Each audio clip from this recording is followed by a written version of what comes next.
प्रयागराज के लेटे बड़े हनुमान जी की कथा। विविध जनश्रुतियों एवं कपोल कल्पित तथा मनगढ़ंत कथाओं के आधार पर कहानियाँ खड़ी होती रहती हैं। इनमें से कुछ तो सत्य होती हैं, किंतु कुछ का कोई आधार ही नहीं होता।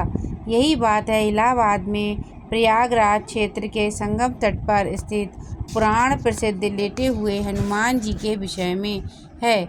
ये मंदिर धरती का एकमात्र मंदिर है जिसका विवरण पुराणों में विशद रूप से प्राप्त होता है।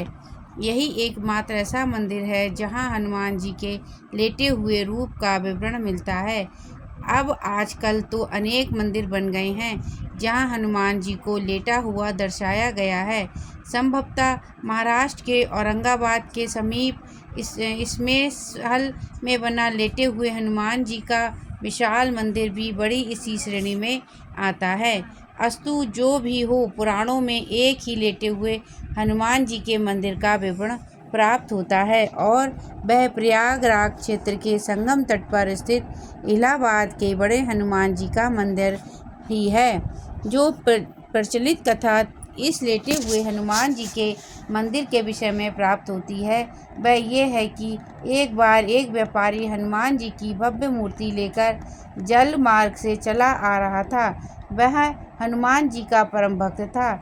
जब वह अपनी नाव लिए प्रयाग के समीप पहुंचा तो उनकी नाव धीरे धीरे भारी होने लगी तथा संगम के नज़दीक पहुंचकर यमुना जी के जल में डूब गई। कालांतर में कुछ समय बाद जब यमुना जी के जल की धारा ने कुछ राह बदली तो वह मूर्ति दिखाई पड़ी। उस समय मुसलमान शासक अकबर का शासन चल रहा था। उसने हिंदुओं का दिल जीतने तथा अंदर से इस इच्छा से कि यदि वास्तव में हनुमान जी इतने प्रभावशाली हैं तो वही मेरी रक्षा करेंगे। ये सोचकर उनकी स्थापना अपने किले के समीप ही करवा दी, किंतु ये निराधार है लगता है, क्योंकि पुराणों की रचना वेद व्यास ने की थी जिनका काल द्वापर युग आता है। इसके विपरीत अकबर का शासन 14वीं शताब्दी में आता है। अकबर के शासन के बहुत पहले पुराणों की रचना हो चुकी थी, अतः ये कथा अवश्य ही कपोल कल्पित, मनगढ़ंत या एक समुदाय विशेष के तुष्टीकरण का भी जाल ही हो सकता है। जो सबसे ज़्यादा तार्किक, प्रमाणिक एवं प्रासंगिक कथा इसके विषय में जनश्रुतियों के आधार पर प्राप्त होती है वह यह है कि रामावतार में अर्थात त्रेता युग में जब हनुमान जी अपने गुरु सूर्यदेव से अपनी शिक्षा दीक्षा पूरी करके विदा होते समय गुरु दक्षिणा की बात चली।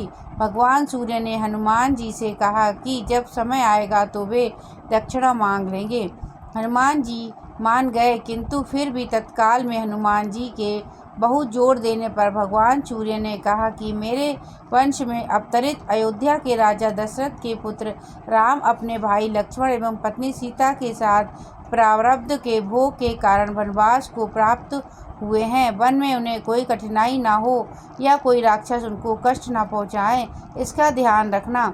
सूर्यदेव की बात सुनकर हनुमान जी अयोध्या की तरफ प्रस्थान हो गए। भगवान सोचे कि यदि हनुमान ही सब राक्षसों का संहार कर डालेंगे तो मेरे अवतार का उद्देश्य समाप्त हो जाएगा। अतः उन्होंने माया को प्रेरित किया कि हनुमान को घोर निद्रा में डाल दो। भगवान का आदेश प्राप्त कर माया उधर चली जिस तरफ से हनुमान जी आ रहे थे। उधर हनुमान जी जब चलते हुए गंगा के तट पर पहुँचे तब तक सूर्य अस्त हो गए। हनुमान जी ने माता गंगा को प्रणाम किया तथा रात में नदी नहीं लांघते ये सोचकर गंगा के तट पर ही रात व्यतीत करने का निर्णय लिया। हनुमान जी के हृदय में अपने गुरु की आज्ञा पालन का संदेश घुमड़ रहा था, अतः उन्हें नींद भी नहीं आ रही थी। अतः वे आसन लगाकर ध्यानस्थ हो विचार मग्न हो गए। इधर माया ने जब उन्हें ध्यानस्थ देखा तो वह डर गई, क्योंकि यदि प्रातः काल हो गया तो हनुमान जी अयोध्या पहुंच जाएंगे तथा प्रण के दृढ़ निश्चयी हनुमान जी अपना कार्य प्रारंभ कर देंगे। अचानक हनुमान जी का ध्यान टूटा। उन्होंने सोचा क्यों न रात सत्संग में बिताई जाए। ये सोचकर वह ऋषि भरद्वाज के आश्रम की तरफ चल पड़े। अब माया और भी निराश हो गई। हनुमान जी भरद्वाज के ऋषि के आश्रम में पहुँचे। वहाँ वेद पुराण का व्याख्यान चल रहा था। हनुमान जी वहीं बैठकर कथा सुनने लगे। कथा में भरद्वाज ऋषि ने बताया कि कल यहाँ पर जगत के स्वामी तथा अयोध्या नरेश दशरथ के पुत्र के रूप में अवतरित भगवान राम गंगा को पार कर पहुँचने वाले हैं। हनुमान जी प्रसन्न हो गए।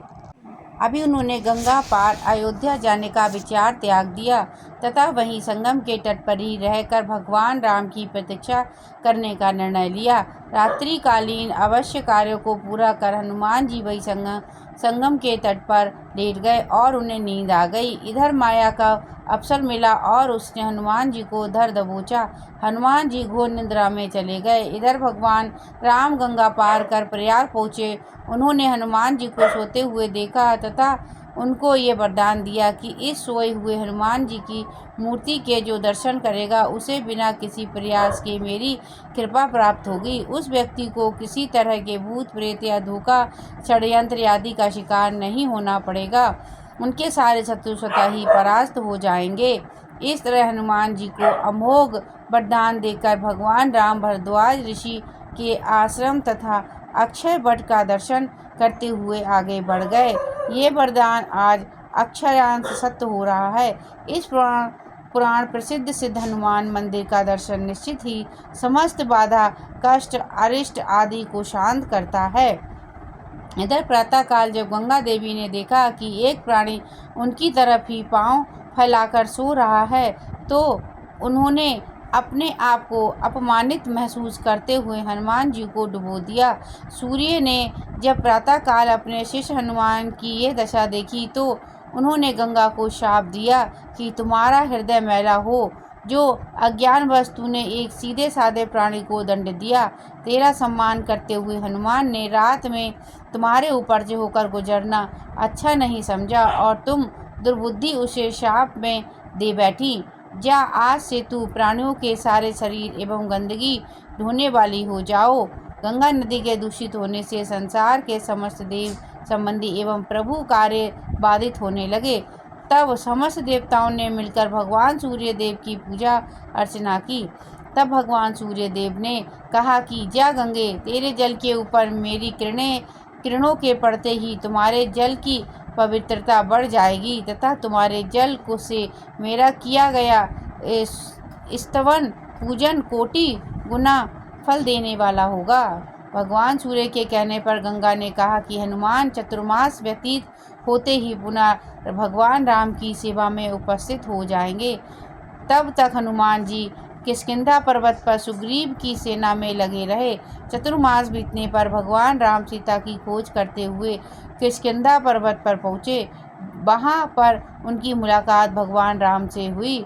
आस्तु कालांतर में जब मुगल शासन के दौरान अकबर के समय में जब बादशाह अकबर ने उस सिद्धि तपोभूमि को अपने किले के रूप में परिवर्तित करना प्रारंभ किया, तब उसके दीवार की ही सीध में सोए हुए हनुमान का मंदिर पड़ गया। उसने तत्कालीन हिंदू धर्मगुरुओं एवं पंडितों को रुपए पैसे का लोभ देकर तथा डरा धमका कर उस सोए हनुमान जी के मंदिर को अन्यत्र स्थापित करवाने के लिए राजी किया। हनुमान जी की मूर्ति की खुदाई होने लगी। जब समूची मूर्ति की खुदाई नीचे से कर ली गई तब उसे उठाया जाने लगा। तब लगातार कोशिश के बावजूद भी मूर्ति नहीं उठी। तब उसे भारी सामान उठवाने वाले मशीन से उठवाने की कोशिश की जाने लगी। ज्यों-ज्यों उस मूर्ति को उठाने की कोशिश की गई वैसे वैसे मूर्ति और भी नीचे धंसती चली गई। अंत में डर कर अकबर ने उस मंदिर को हटवाने का काम बंद कर दिया तथा डर के मारे उसने हनुमान जी की बड़ी पूजा आराधना की। आज भी उसके उतने बड़े भव्य किले की दीवार हनुमान जी के मंदिर की तरफ टेढ़ी ही है।